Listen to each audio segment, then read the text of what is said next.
Friends, welcome my YouTube channel. आज हम topic लेके आए हैं हृदयाघात यानी हार्ट अटैक। तो आज का हमारा टॉपिक होगा हार्ट अटैक के बारे में। तो चलो शुरू करते हैं। इसको दिल का दौरा के नाम से भी जाना जाता है। दिल का दौरा पड़ना या दिल का दौरा या धमनियों में ब्लॉकेज होना या हृदयाघात या हार्ट अटैक के नाम से जाना जाता है। अब ये होता क्या है, इसके लक्षण क्या होते हैं और ये क्यों हो जाता है, तो होने के क्या कारण है, किस कारण होता है और क्या इसमें वो कैसे ये होता है। तो होने के पीछे कई कारण हो सकते हैं, जैसे अल्कोहल सेवन करना, धूम्रपान करना, जंक फूड खाना, फास्ट फूड खाना, डेयरी उत्पाद ज़्यादा खाना, मक्खन, तेल, घी, सेचुरेट फैट, ट्रांस फैट, ये सब चीज़ें ज़्यादा खाने से हमारे शरीर में एक चिकना चिकना पदार्थ होता है जिसको कोलेस्ट्रॉल कहते हैं, उसकी मात्रा बढ़ जाती है और वो धमनियों में डिपॉजिट होकर धमनियों की जो आकार है उसको कम कर देता है, जिससे ब्लड फ्लो में दिक्कत होती है और फिर वो आगे हार्ट अटैक में कन्वर्ट हो जाता है। दूसरी बात, इसके जो लक्षण है वो क्या नजर आएंगे, कैसे पहचानेंगे, तो इसके लक्षणों के अंदर जैसे ज़्यादा पसीना आना, दम घुटना, सीने में दर्द होना और जो आपका लेफ्ट वाला जो हैंड है उसमें उनमें खिंचाव होना, दर्द होना, पीठ में दर्द होना, जबाड़ी में दर्द होना, क्योंकि हार्ट हमारा थोड़ा लेफ्ट में है इसलिए। तो ऐसा कुछ हो रहा है तो इसका मतलब वो संकेत दे रहे हैं हृदयाघात है। अब ये कैसे होता है, तो वो थोड़ी सी क्रियाविधि, वो जो प्रोसेस है वो क्या है इनमें, तो इसको हमको समझना है कि जैसे मान लो हमारे पास एक कोई नल है, कोई नली है जिसके अंदर कोई द्रव्य का प्रवाह हो रहा है। तो ये मान लो इसका क्रॉस सेक्शन इतना, इसका व्यास इतना है, अनुप्रस्थ काट का क्षेत्रफल। तो यहाँ अगर कोई चीज फ्लो करती है तो वो मान लो तेजी से कर रही है, क्योंकि जगह कम है तो उसका वेग यहाँ ज्यादा होगा। अगर इस पाइप को मैं थोड़ा सा आगे जाके चौड़ा कर दूं ऐसे, तो यहाँ आते ही जो दाब है पीछे से, जो जो तेजी से यहाँ प्रवाह हो रहा था वो कम धीमे धीमे वो प्रवाह होगा, धीमा हो जाएगा, यहाँ आते ही उसका प्रवाह स्लो हो जाएगा, क्योंकि यहाँ कण है वो साइड में गति नहीं कर पा रहे, मुंह से ऐसे हुए हैं तो वो ज्यादा तेजी से प्रवाह हो रहे हैं, और यहाँ आते कण दूर दूर फैल गए तो उसका जो प्रवाह है, उसकी जो गति है वो धीमी हो जाएगी, वो धीमे धीमे प्रवाह होगा, उसका वेग कम हो जाएगा। तो इसी आधार पर हमको समझना है इसको। जैसे मान लो ये हमारी धमनियां हैं, तो धमनियों और सिराओं के बारे में अगर आपको जानना है तो इसका हमने सेपरेट वीडियो बना रखा है और उस वीडियो का लिंक आपको डिस्क्रिप्शन मिल जाएगा, वो देख लेना।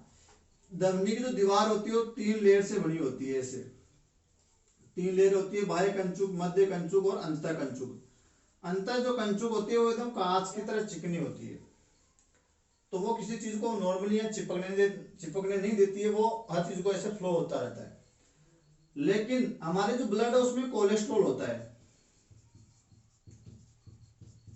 अब ये कोलेस्ट्रॉल क्या है ये जानना है पहले हमको। तो कोलेस्ट्रॉल क्या होता है, एक चिकना मोम जैसा एक तेलीय पदार्थ होता है, मोम जैसा चिकना वसीय पदार्थ होता है जो जल में घुलनशील होता है। लेकिन ये हमारी हर कोशिका के अंदर होता है, हमारे ब्लड में ये होता है और कोशिका की झिल्ली में ये बहुत ज्यादा अहम योगदान रखता है और इसका हमारे शरीर में होना जरूरी है, इससे विटामिन डी का संश्लेषण होता है, पीत का निर्माण होता है और हार्मोन जो होते हैं उनका निर्माण होता है। तो एक लेवल तक तो ठीक है, लेकिन हम कुछ ज्यादा जंक फूड खा रहे हैं, वसा ज्यादा ले रहे हैं, मक्खन ज्यादा खा रहे हैं, डेयरी उत्पाद ज्यादा खा रहे हैं, ज्यादा धूम्रपान वगैरह कर रहे हैं या ट्रांस फैट या सेचुरेट फैट ज्यादा खा रहे हैं, तो कोलेस्ट्रॉल है वो हमारे ब्लड में बढ़ जाएगा। नॉर्मली जो कोलेस्ट्रॉल है वो हमारा लीवर इसको फॉर्मेट करता है, लीवर बनाता है और पूरे शरीर में फैलाता है इसको ब्लड के माध्यम से। लेकिन अगर हम कुछ ऐसी चीजें खा रहे हैं जो कोलेस्ट्रॉल को बढ़ाते हैं तो वो खून में बहुत ज्यादा बढ़ जाते हैं और फिर जो खून के साथ वो जो फ्लो हो रहा है, अब अगर हम ज्यादा स्ट्रेस ले रहे हैं, ज्यादा धूम्रपान कर रहे हैं, ज्यादा तनाव में हैं या कुछ एक्टिविटी शारीरिक क्रियाएं बहुत कम कर रहे हैं, तो आंतरिक दीवार जो हम कह रहे हैं एकदम चिकनी थी वो कहीं कहीं से क्या हो जाती है, थोड़ी सी डैमेज हो जाती है, जिसके कारण क्या होता है ये चिकना चिकना जो पदार्थ होता है वो अंदर जमने लग जाता है ऐसे। तो ये ऐसे जमकर अंदर एक पपड़ी सी बना लेता है। तभी हम बात कर रहे थे कि जैसे मान लो थोड़ा पीछे बढ़े हम यहाँ कि ये इतना इसका क्रॉस सेक्शन था, इतनी थी ये मान लो धमनी, इसका क्रॉस सेक्शन ये था, ये तो यहाँ देखो जगह ज्यादा है तो ब्लड है वो तेजी से आ रहा है, ब्लड जगह ज्यादा है तो नॉर्मल वो जो ब्लड है वो एक नॉर्मल हिसाब से आ रहा है, नॉर्मल फ्लो हो रहा है। लेकिन देखो यहाँ आते देखो ये क्रॉस सेक्शन कम हो गया है इस पपड़ी के कारण, ये जो व्यास है धमनी का वो घट गया है। अभी हम बात कर रहे थे पीछे, उसी के आधार पर आप समझ रहे हैं इसको। अब यहाँ वो धीमे धीमे एक नॉर्मल हिसाब से चल रहा है, लेकिन जब वो यहाँ पहुंचेगा तो यहाँ देखो जगह कम हो गई है ब्लड को निकलने के लिए। जिस प्रकार एक पतला पाइप होता है तो वो ज्यादा दूर तक पानी फेंकता है, उसी प्रकार एक बड़ा पाइप है वो कम दूर तक पानी फेंकेगा, वही बात है। तो यहाँ देखो पाइप का जो व्यास है वो कम हो गया है, तो यहाँ ब्लड है वो तेजी से फ्लो होगा, उसका वेग है वो बढ़ जाएगा, यहाँ वो तेजी से यहाँ फ्लो होगा जगह कम होने के कारण। जिससे क्या होगा, जो ब्लड है उसके जो कण है उनकी जो स्थितिज ऊर्जा है, पोटेंशियल जो एनर्जी है वो कम हो जाती है। यानी आप इसको ऐसे कह सकते हो कि यहाँ इस क्षेत्र में क्या हो जाएगा, दाब कम हो जाएगा, दाब कम हो जाता है। इसको आप ऐसे भी समझ सकते हो, जैसे मान लो कोई बहुत ज्यादा तेज आंधी आती है तो हमारे जो टिन सेट वगैरह होते हैं वो उड़ जाते हैं। क्यों? क्योंकि हवा का वेग बढ़ने से वहां उस क्षेत्र में जहां हवा का वेग बढ़ा है वहां उस क्षेत्र में जो दाब है वो कम हो जाता है। तो जैसे टिन सेट के ऊपर से हवा तेज चली तो हवा का वेग बढ़ा तो वहां नीचे वायु का जो दाब है वो क्या हो गया, कम हो गया।